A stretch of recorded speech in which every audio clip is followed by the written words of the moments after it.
Di daerah perantauan mereka takluk kepada pemerintahan Roma secara politik. Mereka takluk dengan hukum-hukum Roma, di mana mereka juga di dalam melaksanakan akan ibadah-ibadah juga mendapatkan perlawanan-perlawanan yang cukup keras. Dan bahkan tidak jarang orang-orang Kristen juga mendapatkan perlakuan-perlakuan secara fisik sampai kepada ujung kematian. Tetapi keunikan agama Kristen itulah yang mendorong orang-orang percaya untuk berkumpul bersama-sama dan terus saling menguatkan, saling membangun, saling menjaga serta memelihara iman di dalam Kristus Yesus Tuhan kita. Oleh karena itu, surat Roma ini merupakan surat penyeguhan iman kepada orang-orang percaya. Karena apa? Karena ada satu penderitaan yang dibuat yang begitu amat sangat ya oleh pemerintahan Roma. Kita bisa membayangkan bagaimana Kaisar Nero dia membakar kota Roma dan kemudian dia menuduh bahwa itu adalah perbuatan orang-orang Kristen. Sehingga banyak sekali orang Kristen yang mengalami penderitaan dan bahkan dihukum mati. Tetapi keunikan inilah yang menghantarkan akan orang Kristen untuk semakin hari semakin tekun di dalam mencari Allah. Hari ini kita berbicara tentang hidup oleh Roh, dan Alkitab katakan, demikianlah sekarang tidak ada penghukuman bagi mereka yang ada di dalam Kristus. Roh memberi hidup, telah memerdekakan kamu dalam Kristus dari hukum dosa dan hukum maut. Saudara-saudara, ini yang saya katakan bahwa keunikan orang percaya atau keunikan dari iman Kristen adalah telah dimerdekakan. Telah dimerdekakan dari apa? Telah dimerdekakan dari segala dosa. Kita menjadi orang-orang yang mendapatkan pengudusan dari Allah.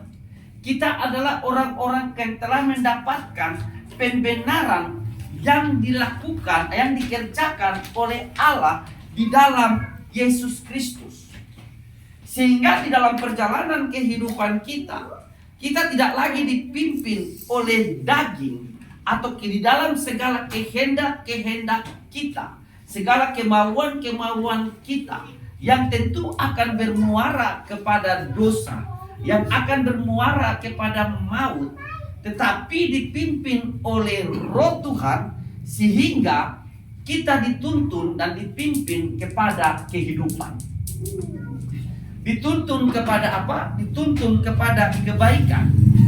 Maka orang-orang yang selalu menggantungkan kepada perkara-perkara kedagingan, dalam hal ini adalah Taurat Tuhan, dia memperbandingkan sebab apa yang tidak mungkin dilakukan oleh hukum Taurat karena tidak berdaya oleh daging, telah dilakukan oleh Allah dengan jalan apa?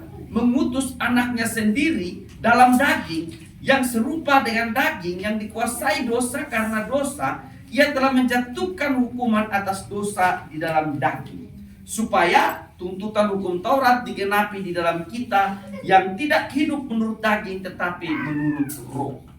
Artinya apa, saudara? Bahwa tuntutan dari hukum Taurat yang kelihatan, yang harus dikerjakan, yang secara daging tidak mampu dikerjakan, itu kini dikerjakan dan digenapi di dalam Kristus Yesus. Oleh karena itu Yohanes katakan bahwa firman itu adalah roh, dan firman itu diam di antara kita, dan firman telah menjadi daging. Maka dikatakan di dalam Yohanes pada pasal yang pertama, ayat yang pertama, pada mulanya adalah firman. Firman itu bersama-sama dengan Allah, dan firman itu adalah Allah. Dan firman itu telah diam di antara kita. Dia telah hadir dalam wujud Yesus Kristus, dalam proses inkarnasi. Artinya proses menjadi manusia, dalam kelahiran, dalam Natal, dan kemudian dalam Paskah, dalam kematiannya. Dan kemudian dia bangkit dari antara orang mati, sehingga kita tidak lagi berada di dalam tawanan dari hukum Taurat, tetapi kita berada di dalam tawanan daripada Roh.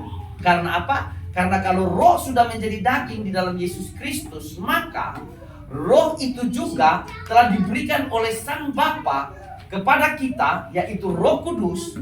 Dia tinggal di dalam kehidupan kita, dia tinggal di dalam daging kita, dan dia memerdekakan akan kehidupan kita.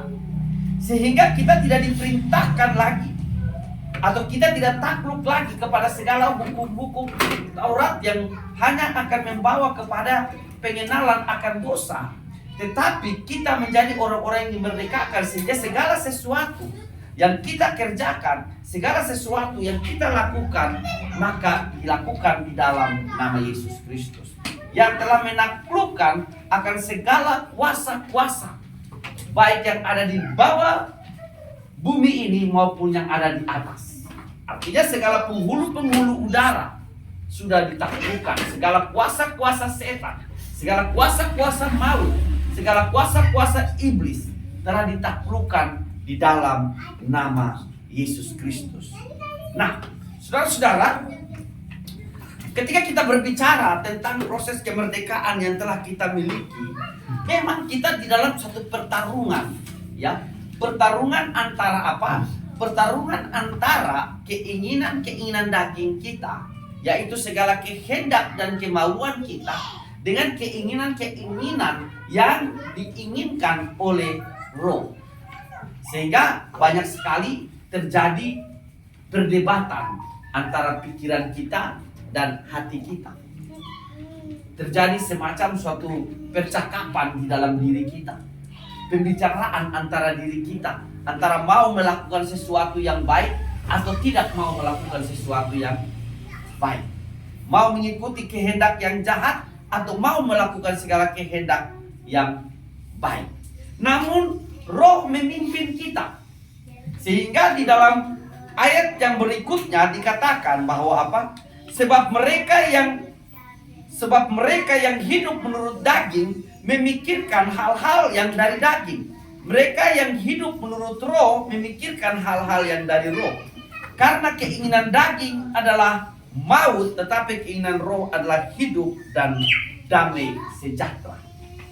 Keinginan daging, kalau Alkitab mencatat kepada kita tentang berbagai macam hal. Ada perseteruan, ada keserakahan, ada apa lagi? Sihir, ya, dalam Galatia pada pasal yang kelima. Bagaimana dia menjelaskan tentang berbagai macam keinginan-keinginan daging. Mari coba kita periksa Alkitab kita di dalam Galatia.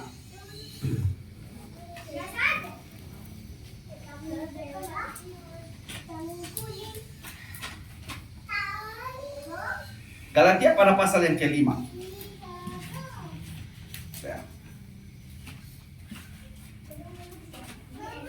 Ayat yang ke-19.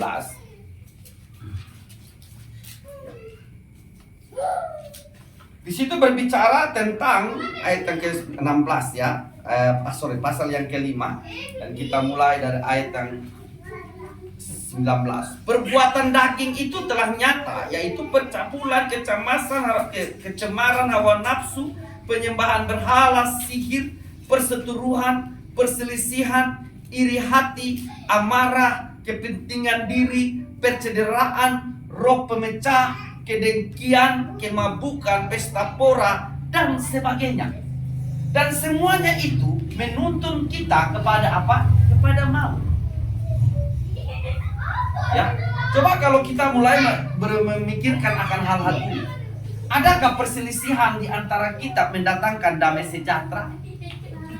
Tidak ada. Adakah percederaan itu mendatangkan damai sejahtera? Adakah roh pementingan diri itu mendatangkan damai sejahtera? Adakah perseteruan, adakah sihir, penyembahan berhala, kedengkian mendatangkan damai sejahtera? Kemabukan mendatangkan damai sejahtera? Coba, misalkanlah Bapak Kevin pulang mabuk-mabuk, langsung Mama Kevin sambut dengan riang gembira. Haleluya. Abang udah pulang. Kan tidak mungkin gitu kan. Pasti langsung ditatar penataran P4 dulu. Dar. Nah, akhirnya nanti mulai merembet terus ke sana kemari, yang akhirnya mendatangkan perpecahan.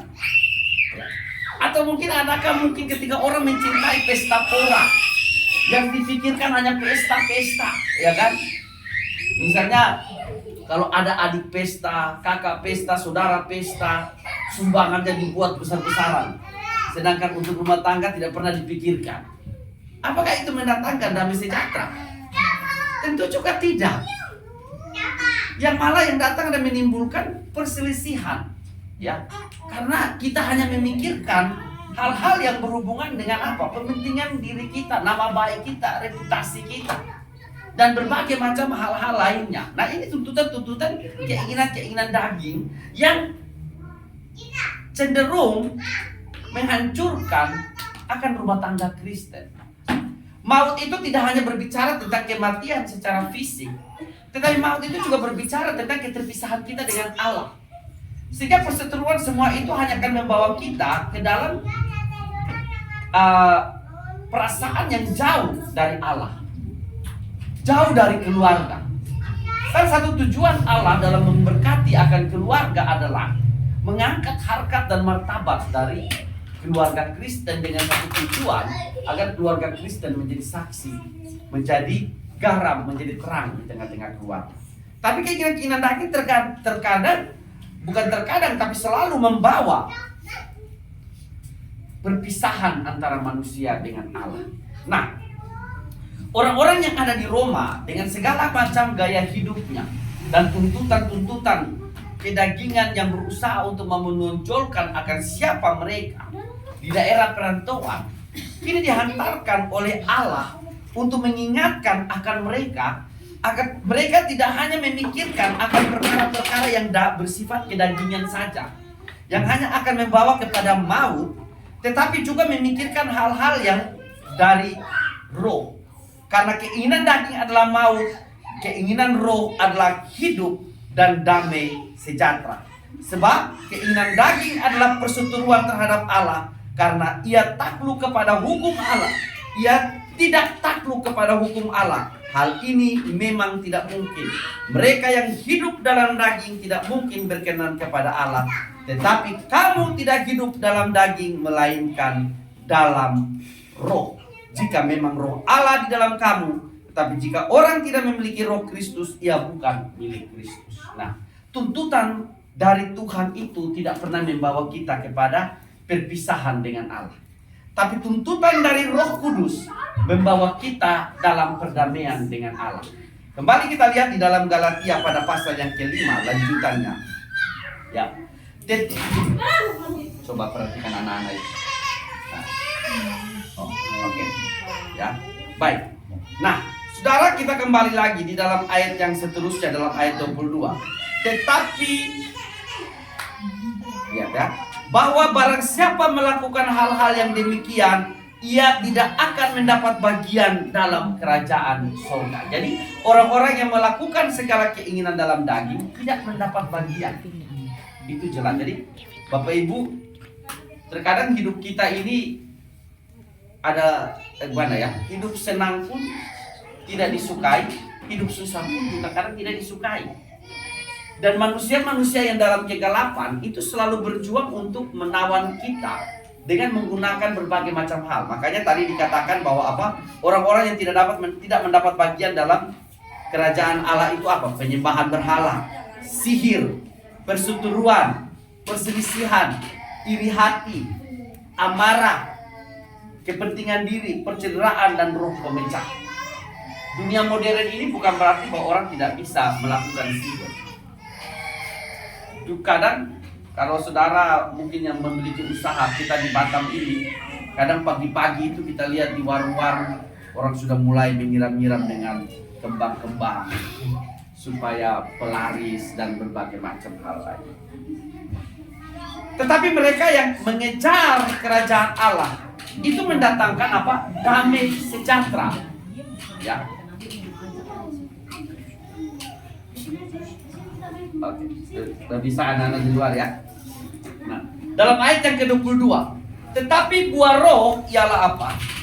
Kasih, sukacita, damai sejahtera, kesabaran, kemurahan, kebaikan, kesetiaan, kelemah lembutan, penguasaan diri, dan tidak ada hukum yang menentang hal ini.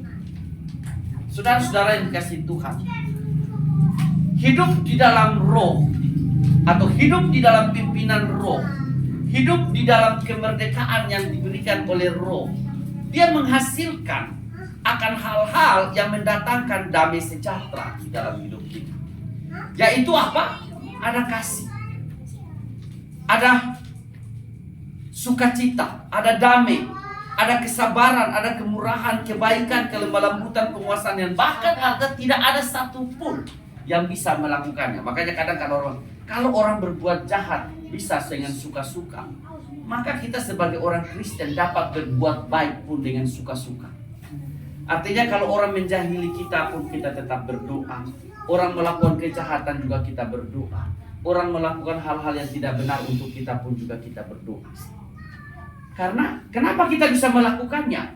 Karena kita telah dimerdekakan oleh Kristus. Maka sidang jemaat yang dikasihi Tuhan, kita mengingat akan apa yang dikatakan oleh Tuhan, apa yang menjadi keunikan dari iman yang dimiliki oleh orang-orang Kristen. Bahwa keunikannya adalah bahwa dia adalah pribadi yang telah dimerdekakan oleh Kristus. Kemudian ciri yang berikutnya juga bahwa dia dapat melakukan segala hal yang tidak mungkin dilakukan oleh dunia, tapi dia mampu untuk melakukannya. Yaitu apa? Damai dan sejahtera. Ayat yang ke-9. Tetapi kamu tidak hidup dalam daging melainkan dalam roh, jika memang roh Allah diam di dalam kamu. Tapi jika orang tidak memiliki roh Kristus, ia bukan milik Kristus. Tetapi jika Kristus ada di dalam kamu, maka tubuh memang mati karena dosa, tetapi roh adalah kehidupan karena kebenaran. Nah, ini yang pemazmur. Di dalam pemazmur tadi pada pasal yang ke-6, ayatnya yang ke-6 itu katakan, sebab di dalam maut tidaklah orang ingat kepadamu. Siapa yang akan bersyukur kepadamu di dalam dunia orang mati? Pemazmur di dalam penyerangan terhadap hidupnya, dia berbicara kepada Tuhan. Dalam doanya dia bergeluh, kalaupun saya binasa, tidak akan mungkin saya dapat mengucap syukur kepadamu. Tetapi orang hiduplah yang akan bersyukur kepadamu. Karena roh dia memberikan hidup, maka hanya orang-orang yang dipimpin oleh roh sajalah yang dapat mensyukuri akan kehidupan yang dianugerahkan kepadanya. Hanya orang-orang yang dipimpin oleh roh lah yang dapat mengucap syukur dan hidup di dalam damai dan sejahtera yang daripada Allah. Oleh karena itu, saudara-saudara yang dikasihi Tuhan, keluarga besar GKIN, marilah kita ingat bahwa hidup kita telah dimerdekakan dari segala penghukuman. Oleh karena itu, jangan kita mau lagi ditawan oleh berbagai macam keinginan-keinginan daging kita yang akan membawa kita kepada maut atau perpisahan dengan Allah. Tapi mari kita mau untuk hidup di bawah pimpinan dari Tuhan kita Yesus Kristus, di dalam rohnya yang kudus, agar damai sejahtera Allah itu menjadi tinggal di dalam hidup kita, dan hidup kita pun diberkati oleh Tuhan. Amin. Mari kita berdoa.